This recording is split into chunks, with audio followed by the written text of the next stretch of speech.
അണക്കരമെട്ട് കോട്ടക്കമ്പൂർ തുടങ്ങിയ മേഖലകളിൽ വ്യാപകമായി സർക്കാർ ഭൂമി കയ്യേറ്റം നടക്കുകയാണ്. സർക്കാർ ഭൂമിക്ക് 1964, 65, 68, 71 ഒക്കെ വ്യാജപ്പട്ടയമുണ്ടാക്കി ഈ ഭൂമി വിൽപ്പന നടത്തി കോടികളുടെ തട്ടിപ്പാണ് കയ്യേറ്റ ലോബി നടത്തുന്നത്. ഇതിൽ ബഹുഭൂരിപക്ഷവും ഈ ഇടുക്കി ജില്ലയിൽ നിന്നുള്ളവരല്ല സാർ, പുറത്തുനിന്നുള്ളവരാണ് ഇതൊക്കെ ചെയ്തുകൊണ്ടിരിക്കുന്നത്. ഈ പരുന്തുംപാറ വില്ലേജ് സർവേ നമ്പർ 534 വ്യാപകമായ കയ്യേറ്റം നടന്നിട്ടുള്ളത്. 624 ഏക്കർ 84 സെന്റ് സ്ഥലമാണ് ഈ സർവേ നമ്പറിലുള്ളത്. ഒരു കാരണവശാലും പട്ടയം നൽകാൻ കഴിയാത്ത കൃഷിയോഗ്യമല്ലാത്ത തട്ടുപാറ, അതായത് നമുക്കറിയാം ഈ നിയമം അനുസരിച്ച് കൃഷിക്കും അല്ലെങ്കിൽ വീട് വെക്കുന്നതിനും ആണ് പട്ടയം കൊടുക്കാൻ നിയമമുള്ളത് എന്നിരിക്കെ ഈ പാറക്കെട്ടുകൾക്ക് എങ്ങനെയാണ് സാർ പട്ടയം കിട്ടുന്നത്?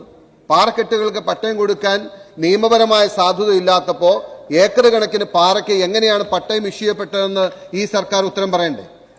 അത് സംബന്ധിച്ച് 21 ശേഷം പീരുമേട് താലൂക്കിലെ ഈ വ്യാപകമായ കയ്യേറ്റം സംബന്ധിച്ച് നിരവധി റിപ്പോർട്ടുകൾ പീരുമേട് തഹസിൽദാർക്ക്, വില്ലേജ് ഓഫീസറും താലൂക്ക് സർവേയറും നൽകിയെങ്കിലും ഒരു നടപടി ഉണ്ടായില്ല സാർ. ഈ വ്യാജ പട്ടയങ്ങൾ ഉണ്ടാക്കുകയും ക്രയവിക്രയം അഭംഗുരം നടക്കുകയും ചെയ്തുകൊണ്ടിരുന്നു. അതിന്റെ അന്വേഷിച്ച് ചെല്ലുമ്പോഴാണ് നമുക്ക് മനസ്സിലാവുന്നത് ഇതിന് പിന്നില് വലിയൊരു ലോബി പ്രവർത്തിക്കുന്നുവെന്നും ആ ലോബിക്ക് ഈ സർക്കാരിന്റെ ശക്തമായ പിന്തുണ ലഭിക്കുന്നുവെന്നും, അല്ലെങ്കിൽ എന്തുകൊണ്ടാണ് ഇതുപോലെ റിപ്പോർട്ടുകൾ വന്നിട്ട് സമയത്ത് ഇത് ഒഴിപ്പിക്കാൻ കഴിയാവുന്നത്? സാർ, ഇതിന്റെ പ്രശ്നം ഈ യഥാർത്ഥത്തിൽ ഇങ്ങനെയുള്ള കയ്യേറ്റങ്ങൾ ഒടുവിൽ ഈ തലയ്ക്ക് നട്ടപ്പുറ പതിക്കുന്ന അല്ലെങ്കിൽ ഇതിന്റെ വേദന പേറേണ്ടി വരുന്നത് ഇടുക്കിയിലെ സാധാരണ ജനങ്ങളാണ് സാർ. ഇപ്പോൾ മന്ത്രി ഇവിടെ സംസാരിച്ചപ്പോൾ സൂചിപ്പിച്ചില്ലേ, 2 ഹൈക്കോടതി വിധിയുടെ പശ്ചാത്തലത്തിൽ പട്ടയ വിതരണം 1964 റൂള് പ്രകാരമുള്ള പട്ടയ വിതരണം തടസ്സപ്പെട്ടിരിക്കുകയാണ്. സുപ്രീം കോടതി വിധിയുടെ അടിസ്ഥാനത്തിൽ 1993 പ്രകാരമുള്ള പട്ടയ വിതരണം തടസ്സപ്പെട്ടിരിക്കുകയാണ്. 20,000-ലേറെ ആളുകൾ പട്ടയം കാത്തിരിക്കുമ്പോൾ ഇടുക്കി ജില്ലയിൽ പൂർണ്ണമായും പട്ടയ വിതരണം തടസ്സപ്പെട്ടു എന്നാണ് യാഥാർത്ഥ്യം. സാർ, ഇതിന് ചെറിയൊരു പശ്ചാത്തലമുണ്ട്. ഇടുക്കി ജില്ലയിലെ ഭൂപ്രശ്നങ്ങൾ ഇന്നും ഇന്നലെയും തുടങ്ങിയതല്ല. നമുക്കറിയാം, ഏറ്റവും ഒടുവിലായി ആ ജില്ല ഏറ്റവും കൂടുതൽ ചർച്ച ചെയ്തത് ഗാഡ്ഗിൽ കസ്തൂരംഗൻ റിപ്പോർട്ടുകളായിരുന്നു. എൻ്റെ കയ്യിൽ ഉള്ളത് UPA സർക്കാർ അധികാരത്തിൽ നിന്നും പോകാൻ മണിക്കൂറുകൾ മാത്രം ബാക്കിയുണ്ടായിരുന്നപ്പോൾ 2014 മാർച്ച് 10 ഇറക്കിയ കരട് വിജ്ഞാപനമാണ്.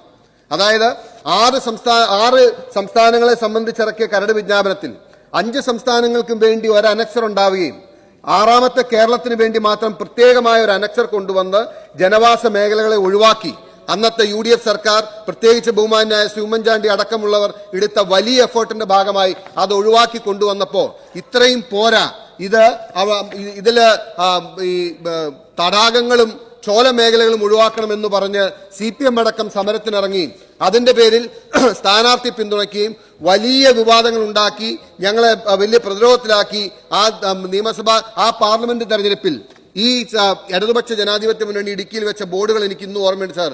ESA പട്ടയ വിഷയങ്ങൾക്ക് ശാശ്വത പരിഹാരം എന്ന് പറഞ്ഞ് ജനങ്ങളെ സമീപിച്ച് വോട്ട് വാങ്ങി നിങ്ങൾ ജയിച്ചു വന്നു. അന്ന് പാർലമെന്റിൽ ജയിച്ചു.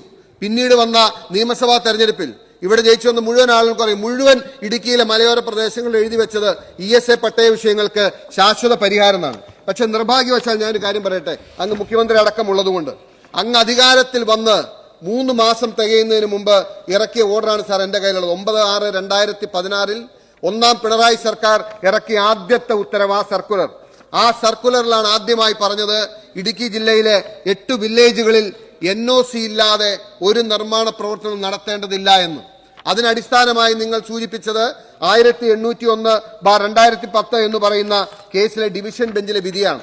സാർ, 1801/2010 കേസിലെ ഇൻട്രീം ഓർഡർ വരുമ്പോൾ അച്യുതാനന്ദൻ സർക്കാർ അധികാരത്തിലിരുന്നു.